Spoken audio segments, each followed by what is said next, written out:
Now, the road to sustainable healthcare for all Nigerians is very much on. And the federal government says millions of Nigerians are now enrolled under health insurance, with direct funding extended to primary health centers and mandatory coverage approved for federal workers. The Coordinating Minister of Health, Professor Mohammed Pati, confirmed this at the closing session of the 2025 National Health Financing Dialogue in Abuja, the nation's capital. All levels of government are key.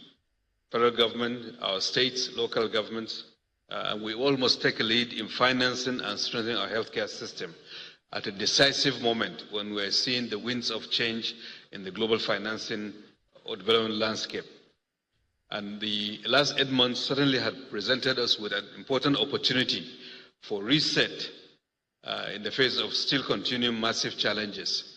If we stop back and think, there are many women in this country who, without the ability to afford health care when they are pregnant in rural areas, will struggle to get the care they need. They risk losing their lives. Children who could lose their lives because they have not been able to access vaccines, for instance, to prevent measles. It's about people. It's about people in remote areas, traders, farmers, teachers, policemen, military, every one of us to be able to afford life-saving interventions. But at the same time, the challenges we face and the fiscal reality we are contending with means that we have to forge a narrative that is uniquely ours.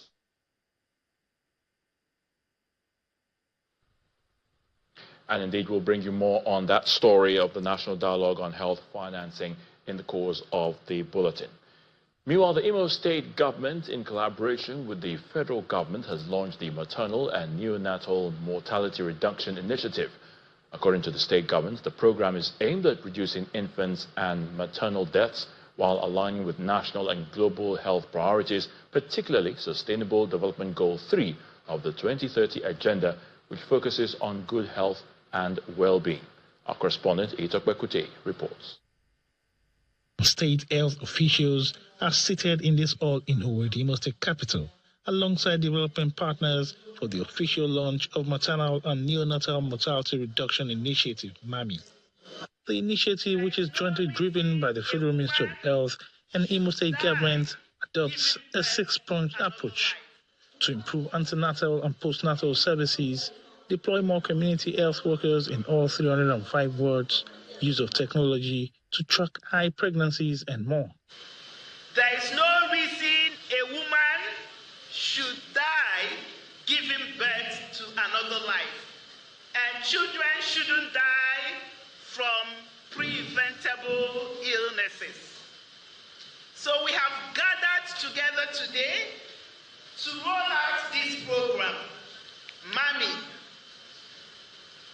which is Maternal and Neonatal Mortality Reduction, Intervention and Initiative in Imo State.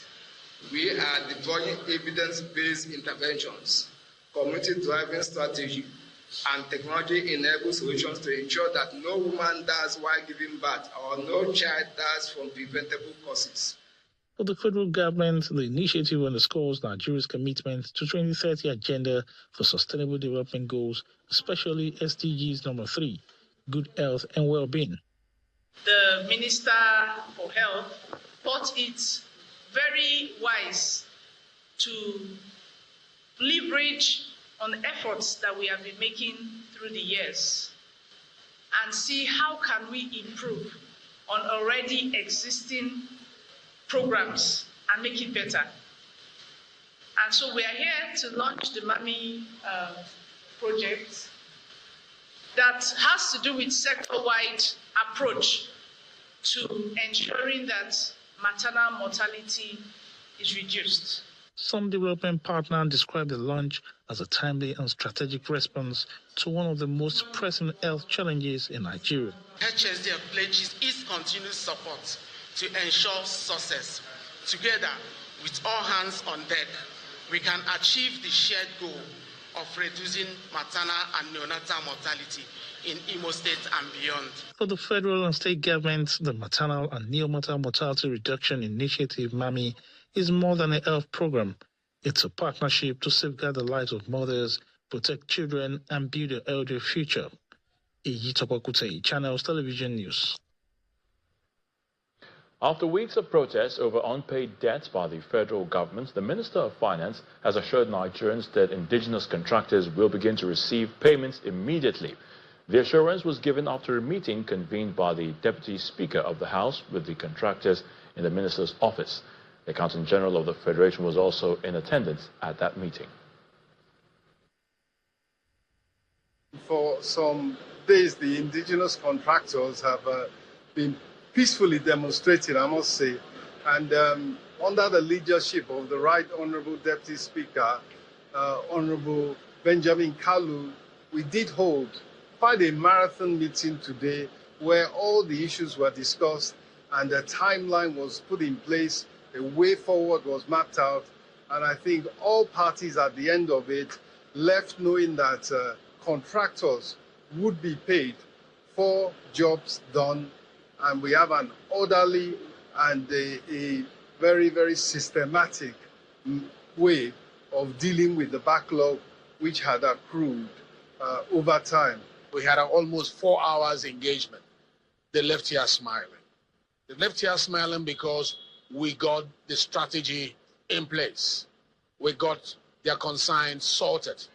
An implementation timeline was drawn, and all of them were happy. We're going to come back again on the 21st of this month to review what we have done so far, how we have ticked the boxes, what needs to be done, what was left undone, and the way forward. So they are going to be focusing the one we have chosen now, especially from February, March, April, and May.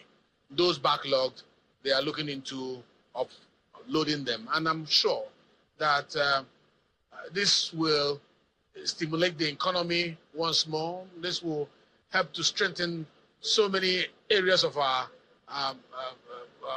country economy once the contractors receive their payments. In part 2 after the break, President Bola Tinubu begins his 2025 annual leave with 10 working days to be spent between France and the UK. Please stay with us.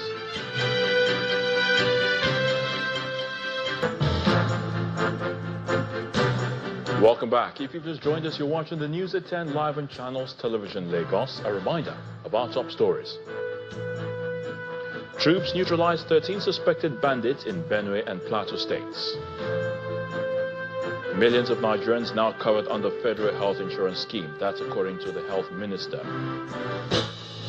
President Bola Tinubu begins 2025 annual leave to spend 10 working days in France and the UK. And French President Emmanuel Macron says 26 nations ready to send troops for Ukraine's ceasefire.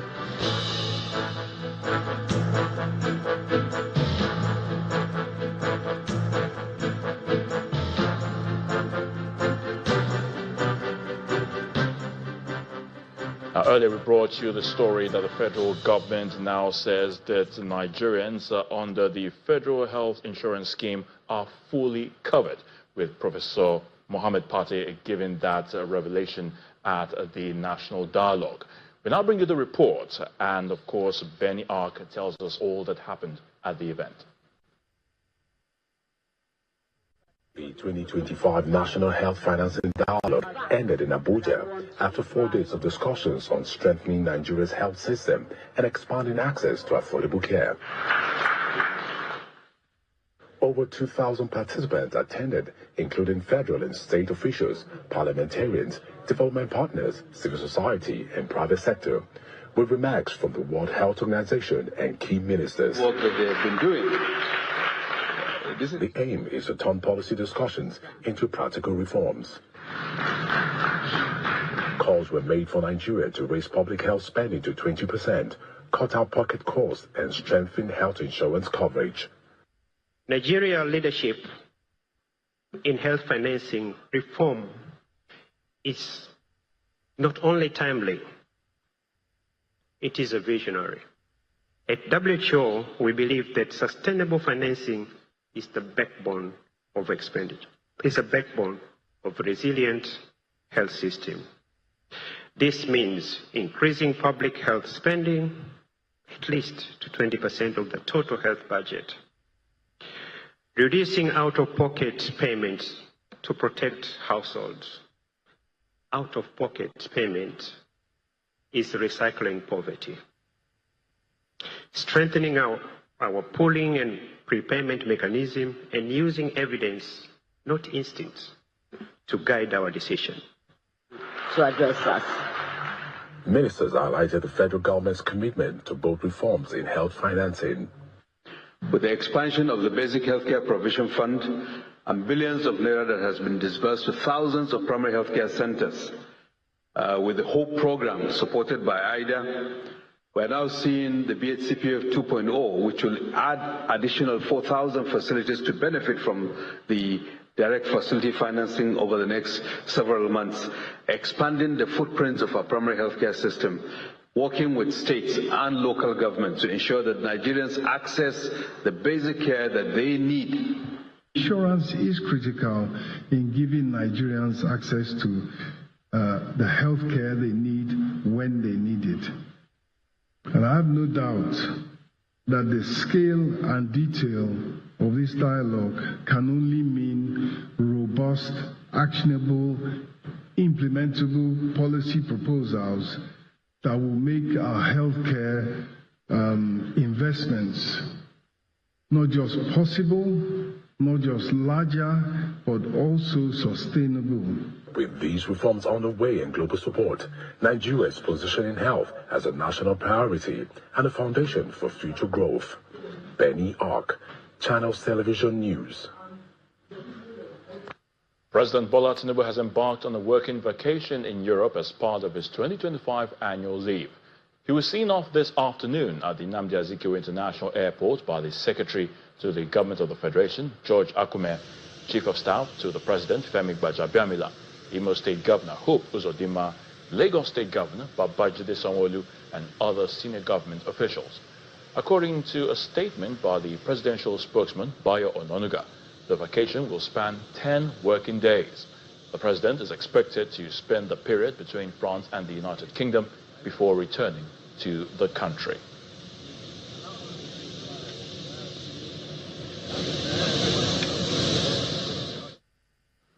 Now we head to the nation's capital, and Millicent Walker is standing by to give us the latest from our Abuja studios. Hello, Millicent. Over to you.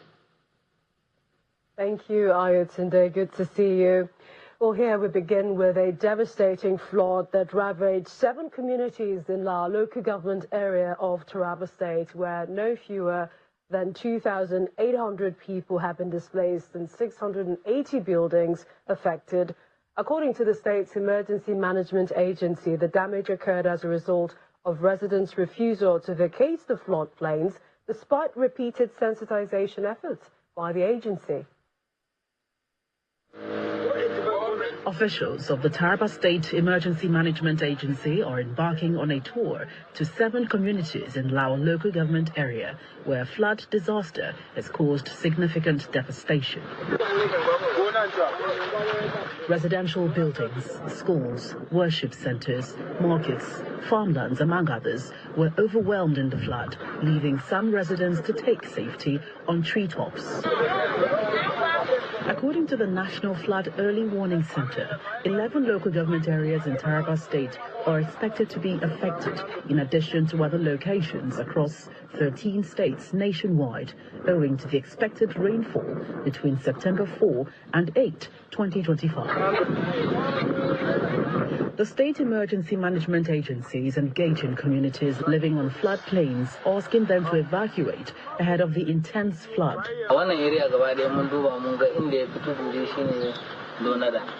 Please, you have to leave this area as fast as possible to a higher ground. We have seen and observed that Donda community is the only higher ground close by, and you need to move fast. We are collaborating with the Red Cross to provide medication in case of waterborne disease. You can only return here if the water level recedes. the state agencies responding to the disaster by providing food and non-food items to victims. We are grateful to Governor Abu Kefas for this kind gesture of providing for us in our trying moment. To the Executive Secretary, we appreciate our sincerity for not diverting what is meant for people and ensuring that it gets to us without any middlemen. From the flood disaster, the agency puts the number of affected persons at over 2,000. Flood in the local government has caused significant devastation, affecting several communities across 4 wards: Donada, Kuni, Laute, and Laute, with over 2,800 people displaced, 680 buildings destroyed, 100 hectares of land.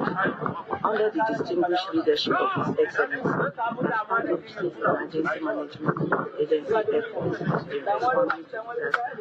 As the rainy season gets to its peak in Taraba State, the government says it remains resolute in ensuring that lives and property are safeguarded through proactive measures.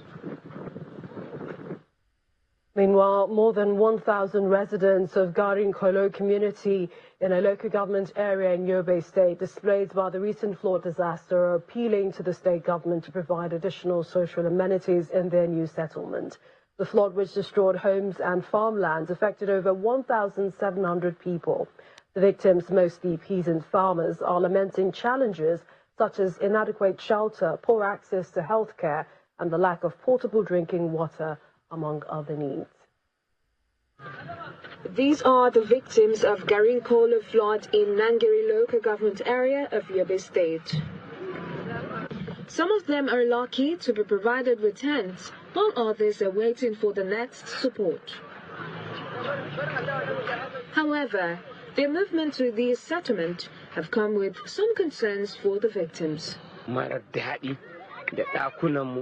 Our farmlands, our houses were all destroyed. The government has done its part by drilling boreholes for us.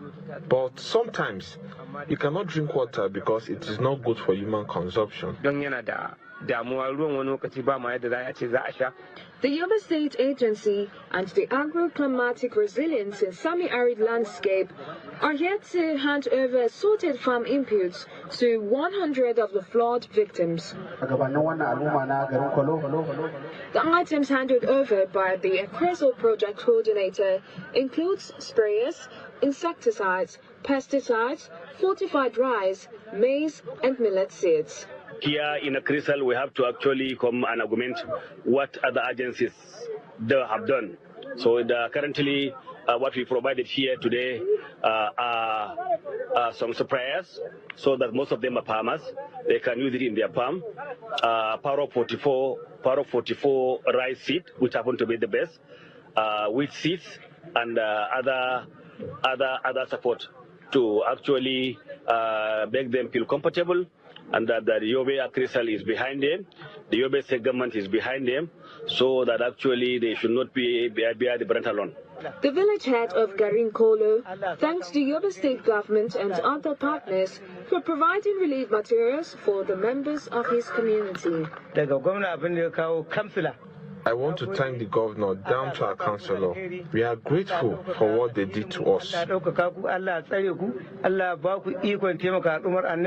Yobe State Emergency Agency states that it remains committed to ensuring that every displaced family regains stability and begins a journey to recovery with dignity. Still ahead on the news at 10, PENCOM tightens oversight on pension funds, mandates PFAs to publish monthly reports. That's on Business News. Do join us again. You're watching the news at 10, coming to you live from our Abuja studios. We head now to politics, where the leadership of the African Democratic Congress, ADC, in the Northwest Zone has condemned a purported court order seeking to hold its zonal meeting in Kaduna. The meeting, hosted by former Kaduna State Governor Nasser El-Rufai at his private residence, was attended by party leaders from the zone, including former Sokoto State Governor Senator Aminu Tambuwal. Former Minister of State for Defense Lawa Batagarawa condemned the alleged attacks on party members in Kaduna and Kebbi states. The ADC Northwest leadership unequivocally condemns this cowardly, undemocratic, and criminal attack on our peaceful members. This is not just an assault on the ADC. It is an assault on the democracy itself. Our members were lawfully gathered to carry out a legitimate political function, exercising their constitutional right to freedom of association under sections 39 and 40 of the 1999 Constitution as amended. To unleash thugs on innocent citizens simply because of their political choice is an unacceptable, intolerable, and shameful behavior. Stance was echoed by former governor of Kaduna State who questioned the basis of the court order. He, however, says the party would review and challenge the order in accordance with the country's existing laws. Well, what was planned was that the Northwest ADC leaders will come and visit Northwest Kaduna to commiserate with us for the incident of Saturday. And we're going to have that visit in our party zonal office. The police commissioner wrote to say that we should not have that. He knows what he's writing violates the Constitution. So they went ahead to try to obtain a court order. This morning he invited the National Vice Chairman Northwest and waved a piece of paper claiming that they have obtained a court order stopping us from having that meeting. We have not seen the court order. It has not been properly served on us because even if there is a court order, there is a legal process to serve an affected person. It has not been served on us. Meanwhile, the Kaduna State Police Command has summoned the immediate past governor of the state, Nasser El-Rufai, over allegations of criminal conspiracy, incitement of public disturbance, mischief and causing grievous harm. According to an invitation letter signed by the Deputy Commissioner of Police in charge of criminal investigation, DCP Zubair Abdullahi, Mr. El-Rufai was invited alongside key members of the Kaduna State chapter of the African Democratic Congress. Also summoned were other political figures, including the Northwest Chairman of the All Progressives Congress, Jafar Usani. They're expected to answer questions regarding the allegations. However, ADC members have stated that they are yet to be formally served with the police investigation. Well, the federal government has reaffirmed its commitment to tackling poverty and unemployment in Nigeria as the Secretary to the Government of the Federation, Mr. George Akume, flagged off Phase 2 of the Renewed Hope Employment Initiative in Abuja. He noted that the government remains resolute in addressing unemployment and poverty while promoting skill acquisition and creating job opportunities for Nigerians. The Secretary to the Government of the Federation is the special guest of honor as the National Directorate of Employment flags off the second phase of the Renewed Hope Employment Initiative in Abuja. The initiative targets over 41,000 beneficiaries who will be trained in various skills to upscale their entrepreneurship and employability opportunities. By the special grace of God, the ND under my watch will continue to make you proud through the creative design and implementation of employment creation programs that will address the challenges of unemployment among Nigerians. Last year, the federal government, through the National Directorate of Employment, trained over 32,000 individuals and settled over 5,000 of them with starter packs. The Secretary to the Government of the Federation is optimistic that it will address unemployment and reduce poverty through this program. According to the National Bureau of Statistics, Nigeria's unemployment stood at 4.3%, representing 9.87 million people in the second quarter of 2024. Youth unemployment was at 6.5%, representing 4.18 million youth who have no jobs. As we flag off the second phase of the Renewed Hope Employment Initiative today, Let it be known that this administration will not relent until the scourge of unemployment is tackled head-on, until poverty is rolled back, and until every Nigerian has a fair chance to live a life of dignity and fulfillment. As the federal government flags off this initiative, it hopes to equip over 41,000 people with the required entrepreneurial skills that will either make them become employers of labor or increase their employment chances. Well, staying with the federal government's drive to empowering its citizens, it's also intensifying its drive for food security with a new agricultural program expected to benefit 12 million women across the country. Senior Special Assistant to the President on Food Security, Mrs. Yejide Ogundigbe, explained that the initiative will train and certify 12 million Nigerians with a special focus on young women and youth in climate-smart agricultural practices. Our correspondent Sarah Achimugu has more. As powerful as this meeting targets how to achieve the federal government's vision for food security, as well as empowering Nigerians with skills that will impact their socio-economic well-being in the long run. Bold and historic. This time, women are the focus as they constitute over 52% of smallholder farmers in the country. Today, more than 25 million Nigerians face some form of food insecurity. This stark reality is both a challenge and a clarion call, a call that spurred us on March 4, 2025, to jointly launch the 12 million mobilization campaign for young women in agriculture, an ambitious endeavor to equip our citizens with cutting-edge skills in hydroponic and agro-canaf enterprise development. Representatives of some women-led organizations throw in their support, adding that women will be mobilized to benefit from the scheme. By empowering our own members first, we set the standard, prove to the model, and inspire others across the nation to follow. To our partners, local and international, your collaboration is the multiplier that turns blueprint into nationwide reality. Some of the scope of coverage of the program includes crop production, strengthening women-led agro-business, industrial processing, and export value chain. Establishment of sustainable year-round food production capacity for Nigeria, creation of resilient women-led agribusiness ecosystem that can endure generations to come. Guaranteed income stream and dignified livelihood for program graduates, job creation in productions, processing, and export value chain. 12 million women are expected to be trained by 2030 through the Young Women Farmers Initiative. Sarah Chimugu, Channels Television News. And that's it from Abuja. Over now to Lagos, where Ayotunde has more stories. Many thanks, Millicent.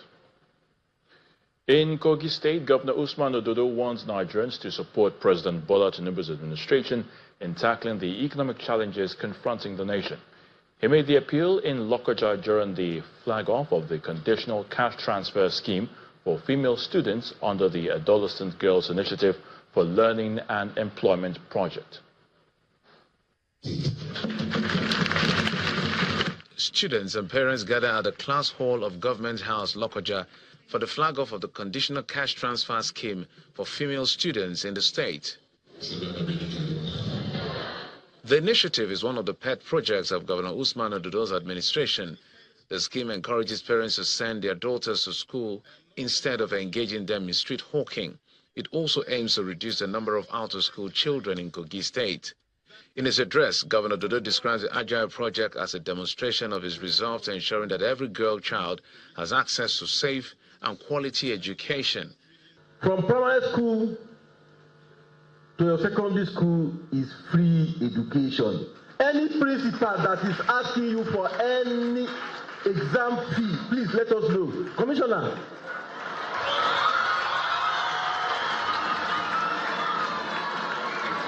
because we need to let you know what we are doing. We must be open. Commissioner, hope they are aware. Nobody. All you need to do is to struggle to go to school. Tell your junior sister at home to start crying. You should start disturbing your parents that he or she must be enrolled. He commends President Bola Tinubu for prioritizing the welfare of Nigerians, especially the girl child, through several federal programs designed to improve lives. He assures the president that at the right time, the people of Kogi will reciprocate this support with massive vote in 2027 presidential election. Mr. President doesn't need to come to Kogi. Come 2027, Mr. President doesn't need to go around because he has done enough for us as a nation to show gratitude. And we in Kogi State, most especially my constituency, the young and the youth, both men and women, we have gotten our boots, our jeans and smartwear. We are going to lead from the front. We have never had it so good. What else do we want from Mr. President? After his remarks, the governor performs a symbolic presentation of 40,000 naira already deposited in each student's account. If sustained, this project will return more female children to the classroom, giving them a better chance at a brighter future.